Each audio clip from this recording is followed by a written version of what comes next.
Bonjour à toutes et à tous. Bonsoir, s'il vous plaît. Très heureux de vous voir ici.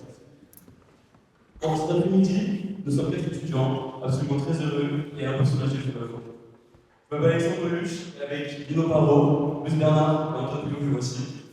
Nous avons eu l'audace et la fermeté de nous dire qu'ils sont organisés un Tétis.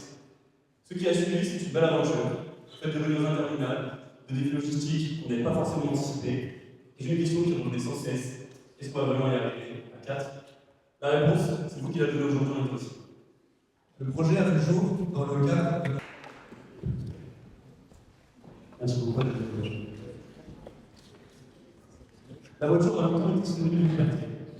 Mais aujourd'hui, elle est aussi synonyme de congestion, de pollution, d'inégalité territoriale. Et si nous repensions entièrement la place que nous lui avons accordée? Vincent Tubaï travaille sur les solutions de mobilité durable en Nouvelle-Aquitaine.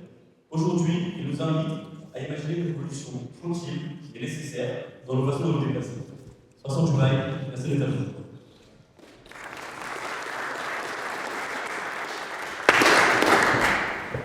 Bonjour à tous, je viens de la campagne, j'ai passé 3 quarts de ma vie à la campagne. D'ailleurs, je ne suis pas très vieux, j'ai 35 ans, en même temps je suis pas très vieux, et j'habite à Bordeaux. Ce dont je vous parle aujourd'hui vaut à la fois pour la campagne comme pour les grandes villes. Quand j'habitais à la campagne, si vous n'avez pas de voiture, vous ne faites rien. Tout est loin. Vous voulez faire des courses, c'est loin. Vous voulez aller chez le médecin, c'est loin. Vous voulez retrouver des amis pour une soirée, c'est loin. Vous voulez trouver l'amour, on sait que c'est difficile. Bah, c'est loin, c'est encore plus difficile. En fait, la majorité des activités nécessitent un véhicule. Évidemment, ce sont souvent les parents, quand ils possèdent un véhicule, qui joue le rôle de taxi pour la famille. Pour mon cas, c'est le cas. Un jour, j'en ai marre, j'ai décidé de passer son permis.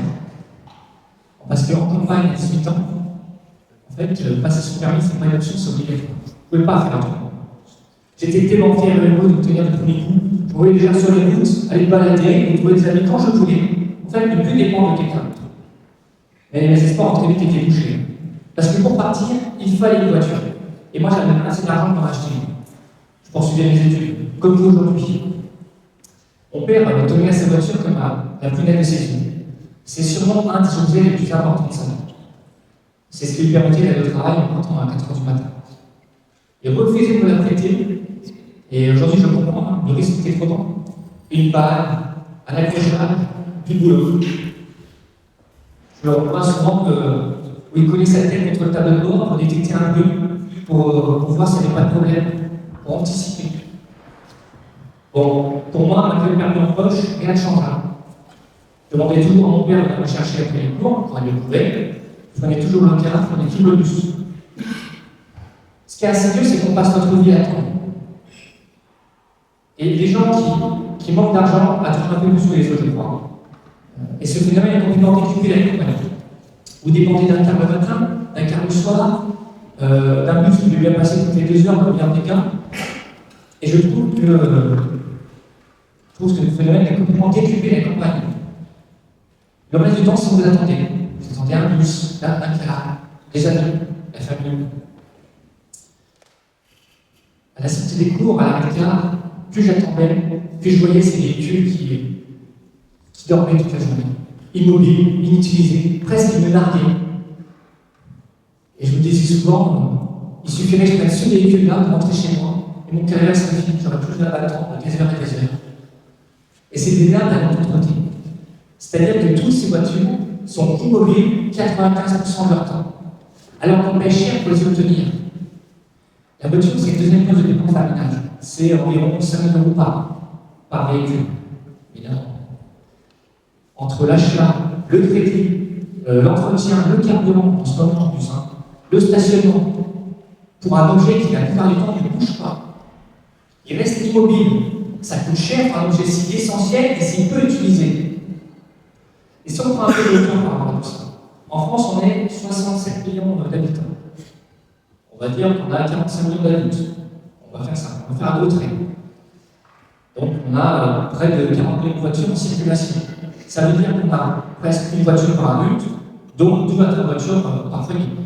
Vous savez, c'est les fameuses voitures qui ne servent presque jamais, mais qui gardent le temps. Sauf que ces voitures, ce n'est pas des objets inutiles. Elles prennent de l'espace, beaucoup d'espace. Les voitures, ça nécessite 65 mètres carrés d'espace. Si on additionne l'espace à domicile, l'espace sur le travail et les espaces publics de stationnement. Dans certaines villes françaises, la moitié de l'espace est dédié à la voiture. Si on accumule la voirie pour la circulation, le stationnement, comme je disais juste avant, et aussi la signalisation, comme on dit souvent. 65 mètres carrés. Est-ce que vous vous rendez compte? C'est plus grand que la majorité des appartements parisiens aujourd'hui. Est-ce que vous accepteriez de gaspiller autant d'espace pour y en profiter? Alors évidemment, quand on parle de voiture, on ne parle pas que d'espace, je me rends compte. On parle aussi de pollution, de climat, de conflits d'usage, d'accidents, on parle de sécurité, on parle de santé publique, on parle de technologie. Certains disent que le futur sera électrique, d'autres disent que le futur sera la voiture autonome. Mais moi, je me demande si on se pose la bonne question, au bon endroit. Parce que le problème, finalement, je ne crois pas que ce soit la voiture. La voiture, c'est une invention extraordinaire. Ça permet de parcourir des distances importantes. Ça permet de relier des territoires. Elle n'a aucune solution de transport massifié. Ça apporte de l'autonomie. Ça permet à quelqu'un comme mon père de pouvoir se lever à 4 h du matin et d'aller travailler. Et je crois que dire à mon père que la voiture c'est mal, il ne comprendrait pas. D'ailleurs, je ne crois pas que c'est ce qu'il ressent dans son quotidien. Le problème, c'est peut-être pas la voiture. Le problème, c'est que chaque année, en possède une et ne l'utilise pas suffisamment. Alors, j'ai imaginé une utopie, une expérience de pensée. On va faire un pas de côté ensemble pour voir comment serait la France si on changeait une règle. Et si mon père n'avait pas eu besoin de posséder une voiture? Et si, au lieu de 40 millions de voitures privées, on décidait de les racheter? Alors, je ne dis pas les confisquer, je ne dis pas les interdire, je dis bien les racheter. Les collectivités, l'État, les territoires peuvent proposer aux citoyens en échange de leurs véhicules, eh bien, évidemment, avec l'engagement de ne pas en racheter, sinon ça ne marchera pas notre histoire, eh bien, une compensation financière pour l'achat de véhicules ou des crédits de mobilité sur une carte mobilité. Avec ces crédits de mobilité, les gens pourraient faire du train, du covoiturage, de l'autopartage, ils pourraient faire du vélo, ils pourraient faire du car régional, ils pourraient faire du transport public. Les voitures achetées ne disparaîtraient pas. Elles changeraient simplement de statut pour devenir un bien collectif que l'État et les collectivités pourraient rétrofiter dans le terme d'usage qui est électrifié. Dans chaque commune, il existerait un parc de véhicules partagés avec un nombre minimal pour assurer les mobilités et un nombre maximal pour éviter la saturation. D'ailleurs, les collectivités et l'État pourraient proposer aussi de mettre à disposition leur parc de véhicules. Ils en ont beaucoup, hein. Vous voyez, une petite masse. Évidemment, pour pousser dans cette direction et assurer l'égalité de traitement, l'État mettra en place une taxation. On connaît bien l'État pour ça, ça sert à ça, une taxation, qui commencerait à partir de la possession de plus d'un véhicule. Par foyer, évidemment. Cette taxation progressive, elle permettrait à la fois d'assurer un véhicule par foyer pour les déplacements les plus contraints, il y a des gens qui ne peuvent pas faire autrement, et en même temps de soutenir les changements pratiques de mobilité pour les ménages qui peuvent le faire. On sait qu'il y a des ménages qui peuvent le faire. L'idée serait de diminuer progressivement la taille du parc, pas brutalement, au fur et à mesure que nous faisons naturer du parc, c'est-à-dire sur 6 voire 10 ans.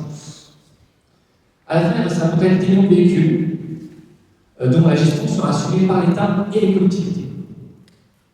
Alors évidemment, ce seraient des voitures entretenues, disponibles, partagées et aussi électriques.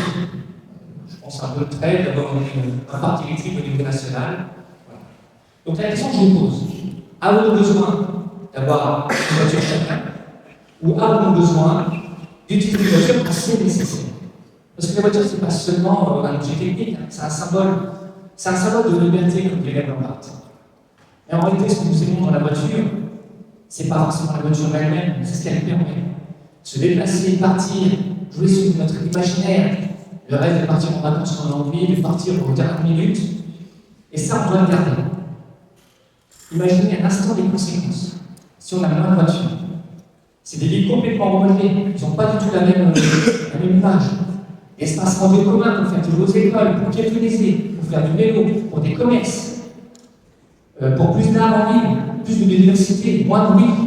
C'est l'apaisement de l'espace public de manière générale. Mais c'est aussi moins de pétrole, hein. Vraiment, on en aurait besoin. C'est des gains pour la santé.